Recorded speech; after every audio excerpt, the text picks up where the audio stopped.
কেন সে চায় তো চিনিতে বাংলা তো পাইছস। মিস কল মুভিস আমার জীবনের প্রথম বিজ্ঞাপন। আমি, হাবিব ওয়াহিদ, ভাবনা, আমরা সবাই বিজ্ঞাপনটা করেছিলাম। মজা করে বলি যে আমার প্রায় 94 নাম্বার টিভিসি করেছি, আর 6টি টিনেজ গার্লফ্রেন্ড হলে আমার 100টা টিভিসি হয়ে যাবে। আমরা আপনার বেশ কিছু বিজ্ঞাপন দেখেছি, আপনি বেশ বিজ্ঞাপনে কাজ করেছেন। আপনার করা সেরা বিজ্ঞাপন কোনটা লেগেছে এবং সেটার কিছু ডায়লগ শুনতে চাই।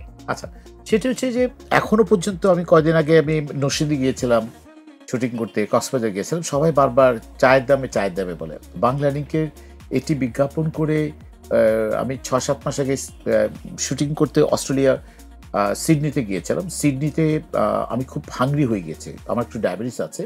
আমি একটা ভাতের হোটেল খুঁজছিলাম, বাংলা ভাত। আমাকে বাঙালিরা বললো যে বস ওই জায়গায় ওই অমুক গলি, কিন্তু আমি গলি হারিয়ে ফেলেছি। সিডনিতে একটু পাহাড় টাড় আছে, তো যাই হোক গলি হারিয়ে ফেলেছি। একটা গলির ভিতরে ঢুকেছি, দেখলাম যে অনেকগুলো বাঙালি স্যুট পরা বের হচ্ছে, অনেক বাঙালি একসাথে, ব্ল্যাক স্যুট পরা। তো এসেই দেখি তারা জড়া ধরছে, ছবি তুলছে। ওনারা একটা ডাক্তারদের একটা সেমিনার হচ্ছিল সারা অস্ট্রেলিয়াতে, বিভিন্ন জায়গায়, পার্ট থেকে শুরু, অনেক জায়গায় ডাক্তার রাজু থেকে শুরু করে সবাই আসছে। সবাই এসে ওইখানে সেমিনারে ওরাও খেতে বেরোচ্ছে।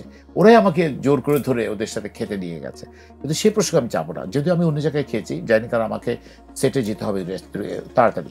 তো সেখানে ওই ডায়লগটা বলতে বলেছে, তখন আমি বাধ্য, সবার সামনে একে একে তো বলা যাবে না, বাহ ভালো তো, চায়ের দামে শরবত পেলাম, ভালো না?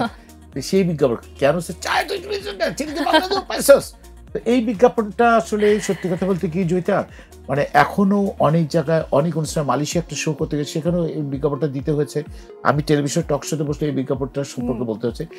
সব বিজ্ঞাপনই আমার কাছে ভালো লেগেছে, বাট স্পেশালি এই বিজ্ঞাপনটা মানুষকে এক ধরনের আকৃষ্ট করেছে। মিস কল মুভিস আমার জীবনের প্রথম বিজ্ঞাপন। আমি, হাবিব ওয়াহিদ, ভাবনা, আমরা সবাই বিজ্ঞাপনটা করেছিলাম। শুধু মিস কল দিই, রাত বিরাত না হলে শুধু মিস কল দিচ্ছে। তখন কারণ আছে মিস কল দেওয়ার, কারণ হচ্ছে জয়িতা, সেই সময় আউটগোয়িং হচ্ছে 12 টাকা, ইনকামিং ছিল 9 টাকা।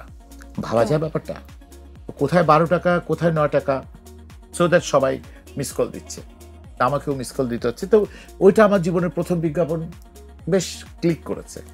আচ্ছা, মিস কল দিত, তখন কি গার্লফ্রেন্ড ছিল?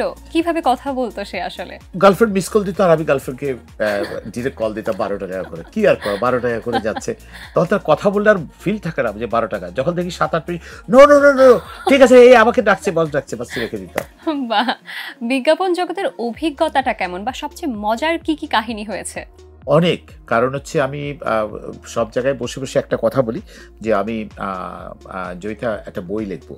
তো আমার প্ল্যান আছে, আমি তো মজা করে বলি যে আমার প্রায় 94 নাম্বার টিভিসি করেছি, আর 6টি টিনেজ গার্লফ্রেন্ড হলে আমার 100টা টিভিসি হয়ে যাবে। আমি মজা করে বলি যে আমার আর 6টি টিনেজ গার্লফ্রেন্ড হলে 100টা টিভিসি হয়ে যাবে। তো 100টা টিভিসি হলে 2 পাতা করে, কারণ অনেক, প্রত্যেকটা টিভিসির একটা করে গল্পটা 2 পাতায় জুড়ে হয় 200 পাতা। তো আমি একজন বই প্রকাশনার সাথে রিলেটেড মানে he is a owner, he and she, দুইজনই, ওরা হাজব্যান্ড করে, আমার সাথে যোগাযোগ করেছে, অনেকেই যোগাযোগ করেছে। তো এটা একটু মিলে গেলে হয়তো তাদের সাথে বসে দেবো। এই পরের বার 2026-27 বই বেলায় ইনশাল্লাহ আমি বইটা প্রকাশ করবো, যদি বেঁচে থাকি।